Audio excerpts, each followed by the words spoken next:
नमस्कार। आपका अखबार के इस अंक में आपका स्वागत है। मैं हूं प्रदीप सिंह। एक कहावत है, आ बैल मुझे मार। कुछ लोगों का स्वभाव होता है, ये उनका दोष नहीं होता, जानबूझ के नहीं करते, उनका स्वभाव होता है कि वो विपत्ति को निमंत्रण देते हैं। विपत्ति उनके पास चलकर जाती नहीं, वो उसको बुला कर लाते हैं अपने पास। ऐसे लोगों की श्रेणी में अगर आप शामिल करना चाहें एक और नाम, तो वो हैं पश्चिम बंगाल की मुख्यमंत्री ममता बनर्जी। ममता बनर्जी अगर आप देखेंगे तो उस तरह के लोगों में हैं जो सीधा रास्ता चलते हुए, साफ रास्ता है, चलते चलते अचानक देखेंगे कि किसी तरफ जो है साइड में पत्थर है तो उस पर पैर मार देंगे और चोट लगा लेंगे। ममता बनर्जी वही कर रही हैं आजकल। असल में उनका राजनीतिक संतुलन बिगड़ा हुआ है। उनको अपने राजनीतिक जीवन की सबसे कड़ी चुनौती का सामना करना पड़ रहा है और पहली बार उनको भ्रष्टाचार के आरोप से जूझना पड़ रहा है। अभी तक जो भ्रष्टाचार के आरोप लगते थे, खास तौर से मैं बात कर रहा हूँ 2016 के विधानसभा चुनाव की और थोड़ा बहुत 2019 के लोकसभा चुनाव की भी, तब वो बड़ी आसानी से भ्रष्टाचार के सारे आरोपों को अपने नीचे के नेताओं पर टालने में, उधर शिफ्ट करने में कामयाब रही और लोगों ने उनकी बात मानी भी थी। ममता बनर्जी की जानकारी में कोई भ्रष्टाचार हो रहा है, ये बंगाल के उनके समर्थक मानने को तैयार नहीं थे। लेकिन अब परिस्थितियां बदल रही हैं। तो पश्चिम बंगाल में पूरे देश की तरह लोकसभा चुनाव हो रहे हैं। 7 चरणों में पश्चिम बंगाल में चुनाव होना है और पूरे देश की तरह ही 5 चरणों का मतदान हो चुका है, 2 चरण बाकी हैं। ऐसे में ममता बनर्जी को बहुत बड़ा झटका लगा है कलकत्ता हाईकोर्ट से।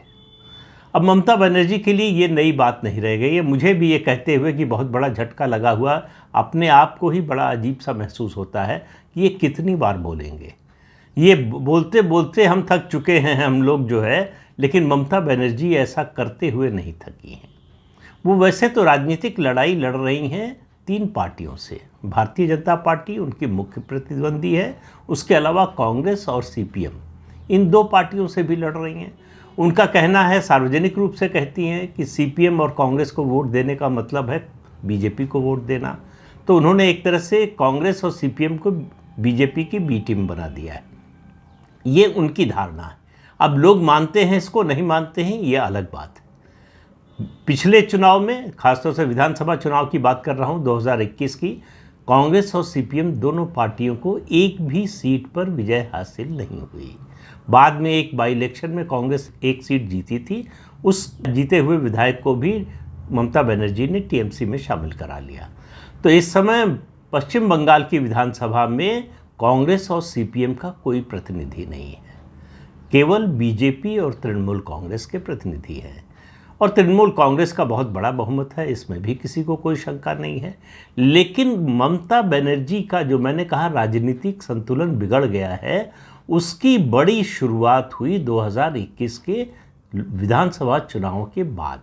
जो हिंसा का तांडव खेला उन्होंने, उससे उनकी छवि ऐसी बनी देश भर में कि किसी के लिए उनका समर्थन करना मुश्किल हो गया।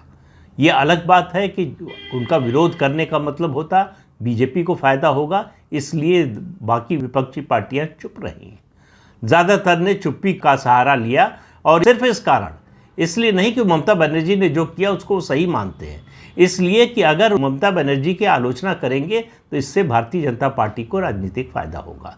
तो भारतीय जनता पार्टी को राजनीतिक फ़ायदा होने के लिए वो पश्चिम बंगाल के लोगों का नुकसान करने, डेमोक्रेसी का नुकसान करने, समाज का नुकसान करने, देश का नुकसान करने के लिए तैयार है।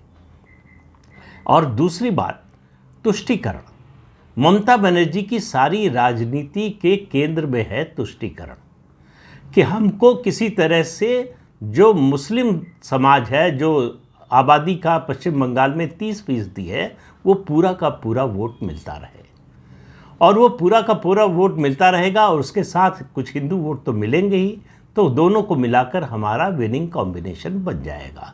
वो नहीं चाहती किसी हालत में कि इस वोट में सेंध लगे। तो भारतीय जनता पार्टी से लड़ना उनके लिए ज़्यादा मुफीद है, उनके लिए ज़्यादा अनुकूल है। इसलिए वो भारतीय जनता पार्टी को नंबर 1 का दुश्मन बनाए रखना चाहती हैं। तो ये तो उनकी इच्छा है, उनका तरीका है, लेकिन वो एक चौथी शक्ति से भी लड़ रही हैं और वो है अदालत। खासतौर से कलकत्ता हाई कोर्ट। 2021 के बाद कलकत्ता हाई कोर्ट ने उनके खिलाफ जितने स्ट्रिक्चर पास किए हैं, मुझे लगता है 1952 से लेकर आज तक किसी मुख्यमंत्री के खिलाफ इतने स्ट्रिक्चर नहीं पास हुए होंगे। उनके खिलाफ भ्रष्टाचार से लेकर हिंसा और हिंसा को उकसाने और जो हिंसा करते हैं उनको प्रोटेक्शन देने तक के सब मुकदमे चल रहे हैं, और वो सब हाई कोर्ट के निर्देश पर चल रहे हैं। उसे रुकवाने के लिए वो सुप्रीम कोर्ट गई, जहां से उनको कोई राहत नहीं मिली। तो हाई कोर्ट और सुप्रीम कोर्ट के निर्देश पर या उनकी जानकारी में उनके खिलाफ केंद्रीय जांच एजेंसियां जांच कर रही हैं। तो उन्होंने एक और मोर्चा खोला केंद्रीय जांच एजेंसियों के खिलाफ। उनके अधिकारियों को गिरफ्तार करने की कोशिश की गई, उनके खिलाफ एफआईआर दर्ज कराई गई, उनके खिलाफ मुकदमे दर्ज कराए गए और उनको गिरफ्तार करके जेल भेजने की तैयारी हुई। अगर हाई कोर्ट ने और सुप्रीम कोर्ट ने इंटरवीन न किया होता तो केंद्रीय जांच एजेंसियों के enforcement directorate, CBI, income tax के तमाम अधिकारी आज पश्चिम बंगाल की जेलों में होते। तो ये किसी को इस पर जनतंत्र पर खतरा दिखाई नहीं देता।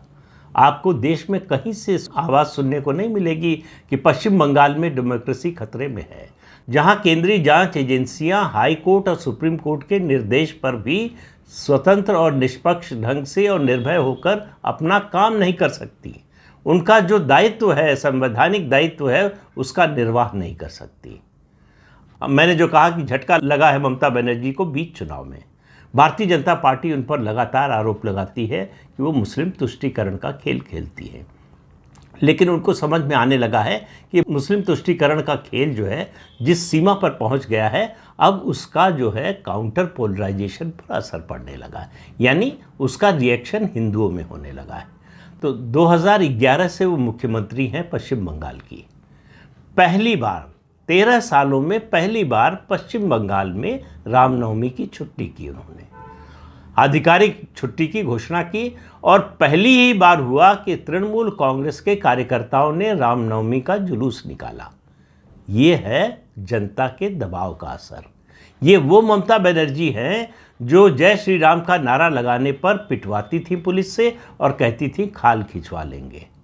वो ममता बनर्जी रामनवमी का त्यौहार मना रही हैं। ये परिवर्तन हुआ है पिछले 10 सालों में नरेंद्र मोदी के प्रधानमंत्री बनने के बाद। और उसके अलावा जिस तरह का दबाव बढ़ा है, लोगों का हौसला भी बढ़ा है, हिम्मत भी बढ़ी है। तो उसके कारण तमाम पीड़ित जो है सीधे अदालत पहुंचने लगे हैं, आवाज़ उठाने लगे हैं। संदेश खाली का मामला आपने देखा, संदेश खाली के मुद्दे पर भी ममता बनर्जी को यू टर्न लेना पड़ा। पहले वो इनकार करती रहीं कि ऐसी कोई घटना हुई है, फिर उन्होंने आरोप लगाया कि ये बीजेपी की कार्यकर्ता हैं जो चेहरा ढककर जो है झूठा आरोप लगा रही हैं, बीजेपी ये खेल खेल रही है उनके खिलाफ। अब उनका नया जो है वो बयान आया है कि जो कुछ हुआ संदेश खाली में उसका उनको बड़ा दुख है। तो सवाल ये है कि जो आपको दुख है तो आपने किया क्या? जो अपराधी था, आरोपी था, उसको आप आखिरी समय तक बचाती रहीं जब तक आप बचा सकती थी। और अगर अदालत ने इंटरवीन न किया होता तो शाहजहां शेख अब भी जेल से बाहर होता।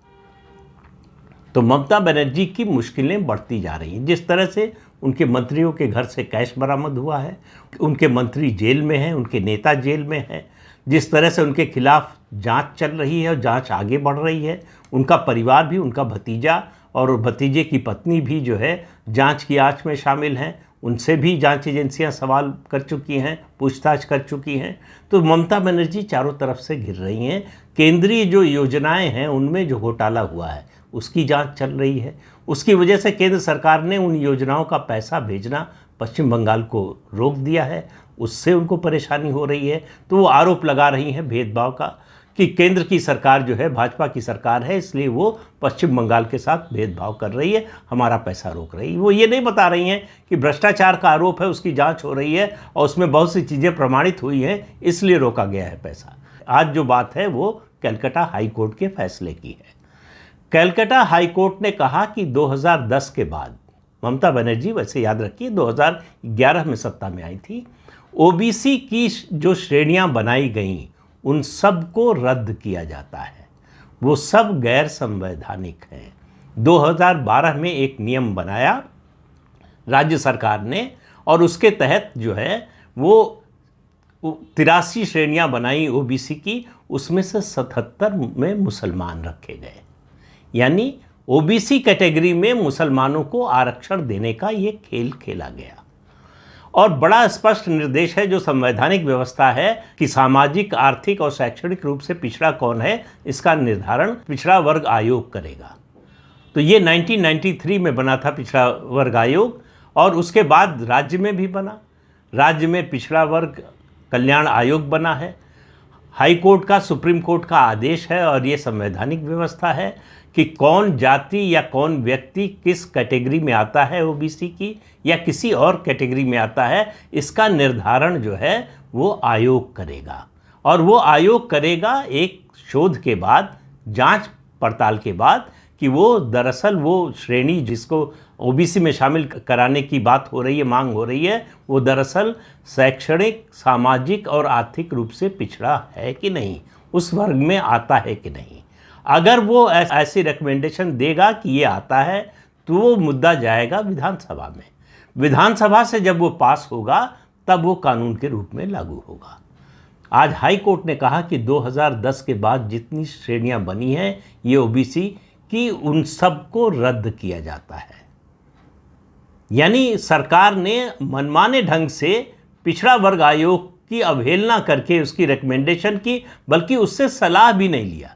पिछड़ा वर्ग आयोग से सलाह मशविरा लेना भी ज़रूरी नहीं समझा, और जो है अपनी ओर से श्रेणियां बना दी, और उसमें जो है बहुतायत शामिल कर दिया मुस्लिम जातियों को।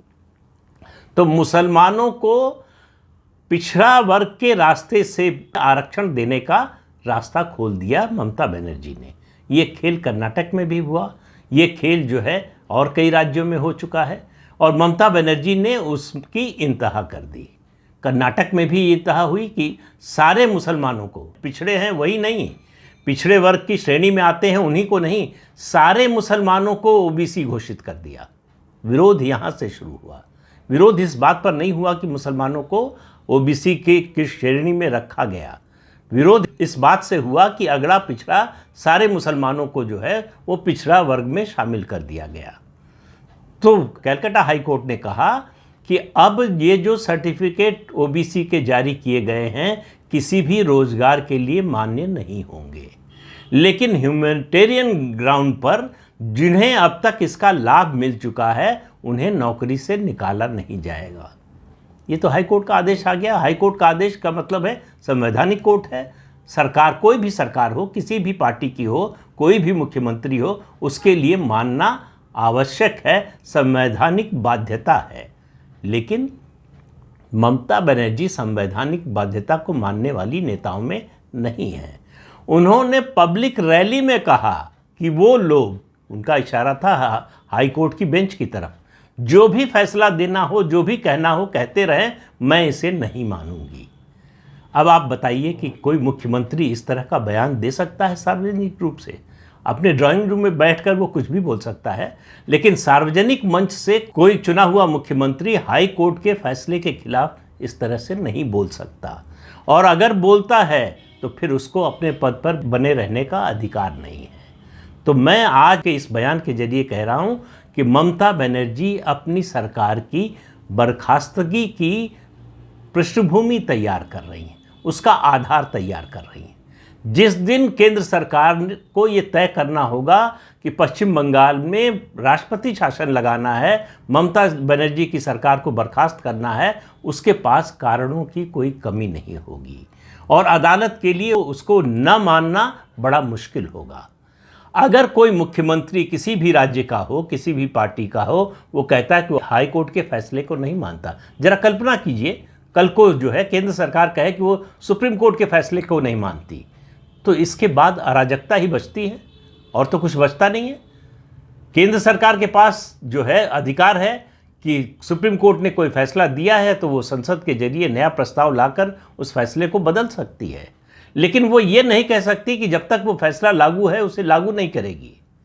जब तक वो फैसला है तब तक वो देश का कानून है और सरकार को मानना पड़ेगा, जब तक कि वो संसद से प्रस्ताव लाकर उसको बदलती नहीं। तो ये काम केंद्र सरकार के अधिकार क्षेत्र से भी बाहर है और राज्य सरकारों के भी अधिकार क्षेत्र से बाहर है कि वो संवैधानिक अदालत की जो है रिकमेंडेशन या उसके फैसले को मानने से इनकार कर दें। तो ममता बनर्जी की सरकार सिर्फ इसी एक आधार पर जो है वो बर्खास्त की जा सकती है। हिंसा के जो मामले उनके खिलाफ हैं, भ्रष्टाचार के जो मामले हैं, वो सब अलग बात है। कॉन्स्टिट्यूशनल मशीनरी काम कर रही है कि नहीं, ये कोई राज्यपाल से पूछ ले।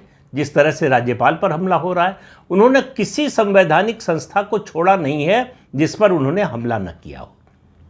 प्रधानमंत्री पर, केंद्रीय गृह मंत्री पर और उसके अलावा अदालत पर, राज्यपाल पर, चुनाव आयोग पर, केंद्रीय जांच एजेंसियों पर, सब पर वो हमलावर हैं। उनकी नज़र में सब उनके खिलाफ षड्यंत्र कर रहे हैं। सिर्फ पाक साफ और ईमानदार सिर्फ ममता बनर्जी हैं, बाकी सब बेईमान हैं और सब मिले हुए हैं और उनके खिलाफ षड्यंत्र कर रहे हैं। लेकिन हाई कोर्ट के इस फैसले पर उनका जो सार्वजनिक बयान है, ये उनको मुझे लगता है बहुत महंगा पड़ने वाला है।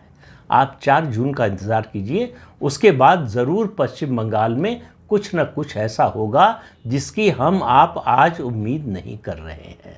तो इसलिए ममता बनर्जी केंद्र सरकार के हाथ बांध रही हैं कि केंद्र सरकार अगर उनको बचाना चाहे, केंद्र सरकार अगर उनकी सरकार को चलने देना चाहे तो भी ऐसा न कर पाए, ऐसी व्यवस्था ममता बनर्जी खुद कर रही हैं। और केंद्र सरकार इसको कब तक बर्दाश्त करेगी, अदालतें इसको कब तक बर्दाश्त करेंगी, ये देखने की बात होगी। आज के अंक में इतना ही। अगले अंक में फिर मिलेंगे किसी नए मुद्दे के साथ। तब तक के लिए अनुमति दीजिए। आपसे अनुरोध है कि ये चैनल देखिए, शेयर कीजिए, लाइक कीजिए और सब्सक्राइब ज़रूर कीजिए। नमस्कार।